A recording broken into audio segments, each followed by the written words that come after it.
Oi, turma, bom dia, boa tarde, boa noite. Espero que estejam bem, tudo tranquilo com vocês.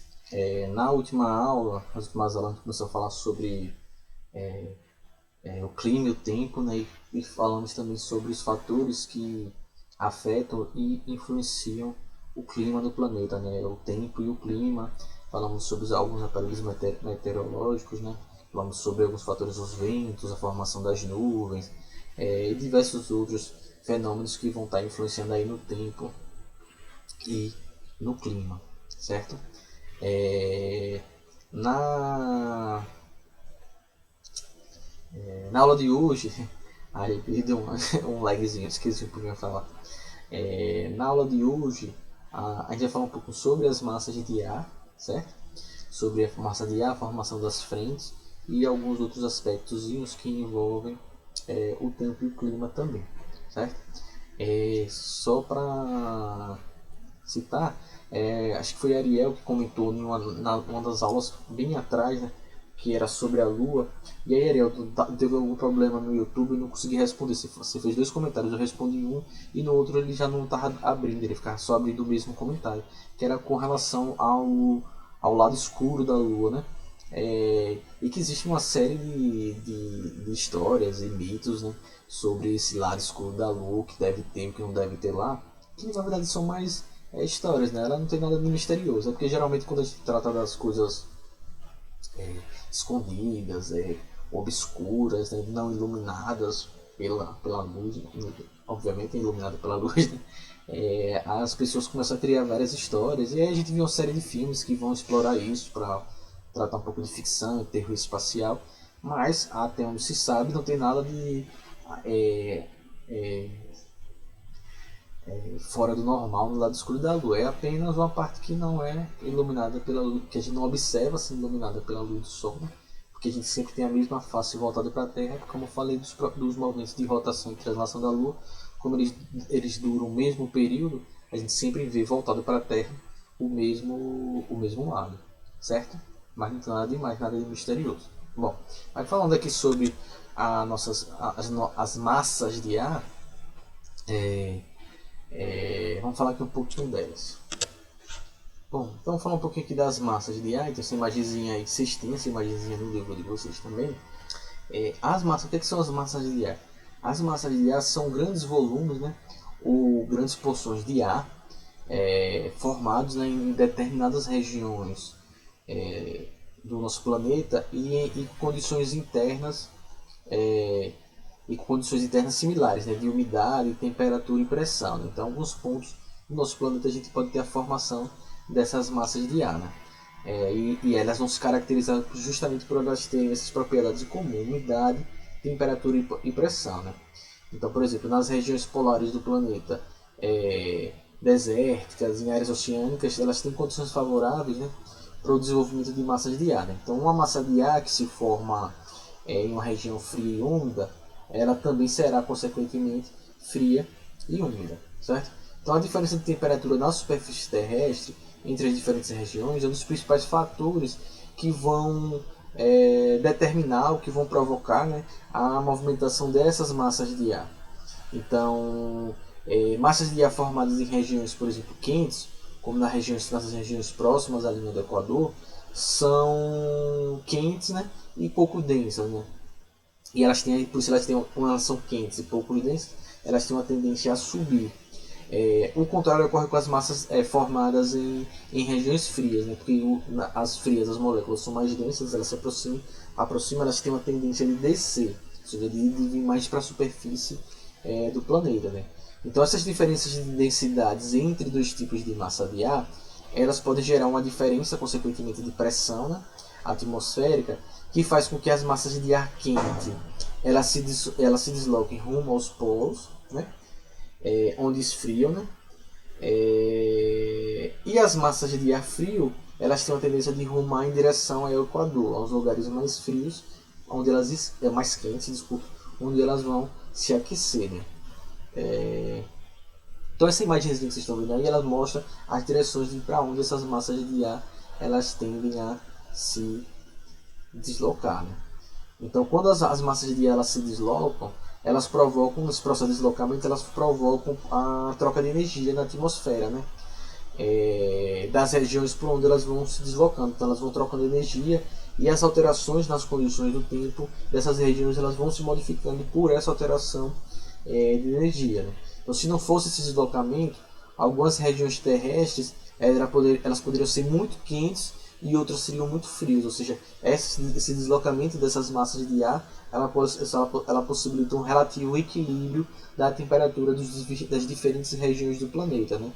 Então as principais características das massas de ar, das massas de ar, né, elas estão relacionadas justamente à temperatura, né? Então as massas de ar elas podem ser classificadas como massas quentes ou frias, e elas também são classificadas de acordo com sua umidade, ou seja, elas são classificadas como secas ou úmidas. Então é que por isso frequentemente, né, acontece durante o ano a meteorologia, né, e as previsões, ela costuma se basear na movimentação dessas diferentes massas de ar para prever as mudanças no tempo atmosférico de uma cidade e do estado, né?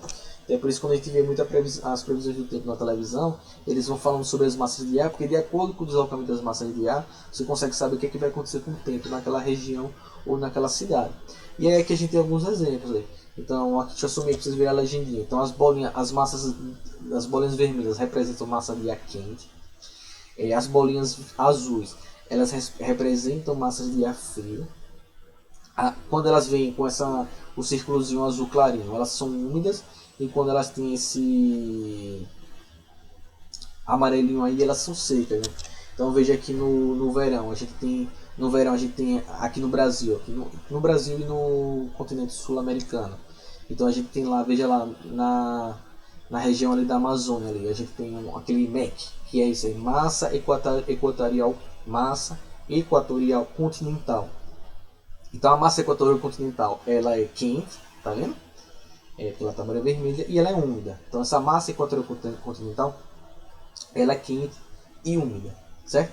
Aí veja que no verão ela se desloca mais para essas regiões ali do sudeste do Brasil, também ela tem uma maior amplitude de distribuição, e no inverno ela se distribui menos. Essas setinhas aí elas vão indicar o rumo que elas vão tomar. A gente tem lá em cima a massa MEA, massa equatorial atlântica, que é uma massa também, assim como a continental, ela é quente e úmida. E veja que ela tem um deslocamento, ambas têm um deslocamento maior no verão e menor no inverno. A gente tem aqui também a massa tropical atlântica, né, que é quente e úmida. Então veja que no inverno ela se desloca mais para o interior, para o continente, né? Ela avança mais, mas no verão essa massa de ar quente, né, tropical atlântica, ela fica mais no litoral. Veja que lá no verão a gente também tem representando uma massa tropical continental. Então aqui a gente tem a massa tropical atlântica, e no verão a gente também tem a massa tropical continental, que é uma massa de ar quente, mais seca, né? Então o que caracteriza esse período seco nessas regiões é o deslocamento dessa massa de ar. Não traz umidade, né? Mas no inverno ela acaba desaparecendo devido à ação da massa polar atlântica, certo?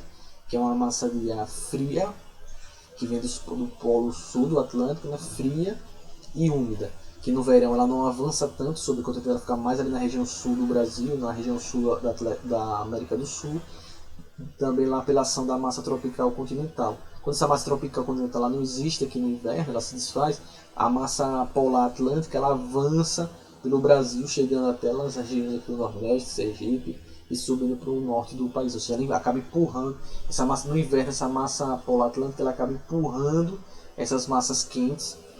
Por isso que a massa equatorial continental e a equatorial atlântica ela não consegue se distanciar, porque a massa polar atlântica ela vem com muita força e desloca essas massas mais quentes, que são menos intensas. E é a partir daí que forma o que a gente chama das frentes, né? Então as massas de ar elas podem ser estacionadas, né, se elas ficarem paradas em determinado local durante alguns dias ou até semanas. Mas quando elas se movem, elas são capazes de formar, quando essas massas de ar elas se movem, elas são capazes de causar, né, a formação das frentes e as alterações do tempo. Então, frentes, né? O que são essas frentes? A gente chama de frente fria. Né? As frentes são áreas de transição entre duas massas de ar, com temperaturas diferentes. Né? Então, a gente pode ter frentes frias ou frentes quentes. A frente fria, ela ocorre quando uma massa de ar frio, ela encontra uma massa de ar quente e a empurra, certo? Então, aqui nesse caso aqui, a massa polar atlântica, ela encontra a massa, sei lá, a massa tropical continental e desloca ela e faz ela desaparecer. Aí a gente tem a formação de uma frente fria. Então, quando uma massa de ar frio empurra uma massa ou desloca, né, uma massa de ar quente, a gente diz que tem a formação das frentes frias, né? Que como consequência dessas frentes frias, a gente tem a formação de nevoeiro, chuva, queda de temperatura. As frentes quentes são o inverso, ou seja, uma massa de ar quente encontra uma massa de ar frio que estava estacionada, parada, né, sobre a região, e a empurra. Ou seja, quando uma massa de ar quente empurra a massa de ar frio, que acontece no verão ali, as massas quentes, elas empurram lá aquela massa polar atlântica que foi restrita a essa região sul, a gente tem o processo de formação de frentes quentes. Então, as frentes quentes são o deslocamento, as massas de ar quente deslocando, empurrando as massas de ar frio que estavam estacionadas. Né? E aí isso leva as massas de ar quente provocam, né, o aumento de temperatura, diminuição de chuvas. Às vezes elas podem levar a períodos mais secos, né? Que acontece ali no verão. No verão as massas de ar quente são mais intensas, elas deslocam as massas de ar frio. No inverno as massas de ar frio deslocam as massas de ar quente e causam mais frentes frias. Então, é por isso que no inverno a gente tem mais, além da incidência de raios luminosos, a gente tem influência desses fatores do deslocamento de massas. E aí como é que a gente consegue perceber o deslocamento dessas massas, prever o que vai acontecer? A partir daquilo que a gente chama das estações meteorológicas. Né? Então as estações meteorológicas elas são registradas, né, e analisadas nas estações. Né? Eles registram e analisam as variações nas condições atmosféricas por meio de uma série de equipamentos meteorológicos, como termômetro atmosférico, higrômetros que vão medir a umidade do ar, anemômetros que vão medir a velocidade dos ventos, pluviômetros que vão medir anemômetros a velocidade, né? E pluviômetros que vão medir a intensidade de chuva. Né? Então os meteorologistas, que são cientistas que estudam as condições do tempo e do clima, ou seja, os fenômenos meteorológicos, eles vão contar com as informações que são captadas por essas estações e satélites meteorológicos. Também tem satélites na órbita da Terra que vão captando os fenômenos atmosféricos, e eles pegam esses rádios, né, esses dados, e vão fazer com esses dados com cada vez mais precisão. Quanto mais tecnologia a gente tem, maior precisão a gente tem, e eles vão utilizar esses dados para poder prever o que é que vai acontecer no tempo, nas próximas horas, dias ou semanas, de acordo com o que for o nosso interesse. Então tem radiosondas, satélites meteorológicos e essa série de aparelhos, né? Termômetros atmosféricos que vão medir a temperatura do ar, higrômetros que vão medir a umidade, anemômetros, direção dos ventos, velocidade dos ventos, né? A biruta também, e pluviômetros que vão medir a chuva. Né? Então aqui no Brasil a gente tem o Instituto Nacional de Meteorologia, né? Que é o INMEP, e a gente também tem o Instituto Nacional de Pesquisas Aeroespaciais, que é o INPE, que também vai trabalhar nesse sentido. Né? Então, muitas regiões no Brasil, por exemplo, a gente sempre vê no início do verão, no Rio de Janeiro, por exemplo, muitas enchentes e deslizamentos de terras que são provocados por fortes temporais, né, que vão acontecer nesses períodos, e alguns lugares que são muito castigados pela seca, como essas regiões mais interiores aqui do Nordeste. Né? Então, essas situações extremas, elas podem provocar morte, elas podem trazer grandes prejuízos para as pessoas, né? E por isso que os governantes eles devem buscar políticas públicas para que a gente tenha investimento público, para que a gente tenha um aumento na tecnologia, né, dos sistemas de previsão do tempo, e para a gente poder compreender melhor e conseguir prevenir mais essas inundações, deslizamentos e trabalhar com esses períodos de secas que podem atingir. Né? Então existe uma série de programas de computador que utilizam vários modelos matemáticos que vão dar as probabilidades do que vai acontecer a partir desses dados. Ou seja, se você investe bastante nessa área, você tem uma maior proteção das pessoas e um maior preparo para as pessoas. Ou seja, quanto mais você investe, quanto mais tecnologia você tem para isso, você tem previsões cada vez mais precisas do que vai acontecer na atmosfera. Então, por exemplo, a gente tem uma série de satélites meteorológicos, né, que são localizados em vários pontos do espaço, eles ficam orbitando a Terra, e eles captam imagens, né, da superfície e de camadas atmosféricas do planeta e podem mostrar, né, a formação e deslocamento de nuvens e diferentes frias ou quentes, por exemplo. Né, ele pode mostrar a formação de furacões, e as pessoas podem se prevenir a partir daí. Né. A gente também tem o que a gente chama de radiosondas, né, que são aparelhos que geralmente eles sobem em um balãozinho, né, e eles emitem sinais de rádios, e essas radiosondas transportadas por esses balãozinhos, a função deles é medir a pressão atmosférica, a umidade, a temperatura das camadas mais altas da atmosfera,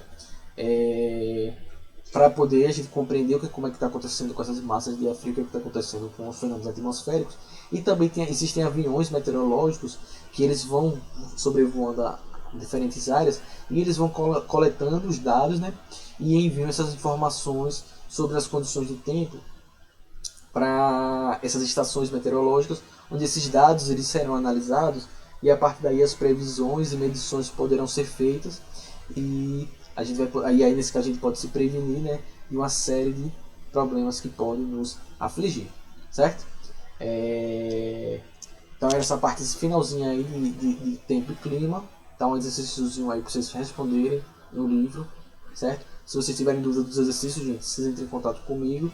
Como a gente está chegando nessa parte final aqui do ano, então a gente está aqui adiantando para a gente conseguir ver todos os assuntos certinho, né, da melhor forma possível. E se vocês tiverem dúvida dos exercícios, é só entrar em contato comigo. Lembre que no final do vídeo eu sempre deixo as formas como você pode entrar em contato comigo, que é meu e-mail, meu Instagram, certo? Manda mensagem lá no Instagram que eu respondo. E também tem um e-mail na plataforma da escola que vocês podem entrar em contato. Vocês mandam um e-mail e esse e-mail vai chegar até mim, vai ser encaminhado pela direção da escola. E aí, se vocês for alguma dúvida, eu posso responder. Se for algum exercício que vocês fizeram, aí eu posso olhar também, tá certo? Então fiquem bem, se cuidem e a gente se vê na próxima aula. Tchau!